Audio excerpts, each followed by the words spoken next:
భాగంగా anti drugs free కంట్రీగా ఈరోజు ఒక ప్లెడ్జ్ ఉంది. మాదక ద్రవ్య 1985 సంవత్సరంలో ఒక చట్టం రావడం జరిగింది. దాని ప్రకారము డ్రగ్స్ తీసుకున్నా లేదా అమ్మినా జరిమానా కానీ భారీ స్థాయిలో ఉంటాయి. సో కాబట్టి విద్యార్థులు పాఠశాలలో ఉండి ఎగ్స్ తినాలి, కానీ డ్రగ్స్ కాదు.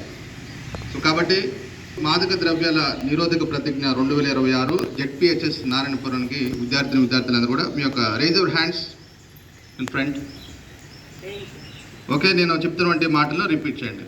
ఓకే, నేను మాదక ద్రవ్యాలపై జరుగుతున్న పోరాటంలో క్రియాశీల భాగస్వామిని అవుతానని, నేను డ్రగ్స్ రహిత శైలిని అనుసరిస్తూ నాతో పాటు ఏ ఒక్కరూ డ్రగ్స్ బారిన పడకుండా ఉండడానికి కృషి చేస్తానని, డ్రగ్స్ అమ్మకం, కొనుగోలు మరియు అక్రమ రవాణా చేసే వ్యక్తుల సమాచారాన్ని సంబంధిత అధికారులకు తెలియజేస్తానని, నేను డ్రగ్స్ రహిత సమాజమే లక్ష్యంగా సాగుతున్న తెలంగాణ ప్రభుత్వ సంకల్పంలో భాగస్వామిని అవుతానని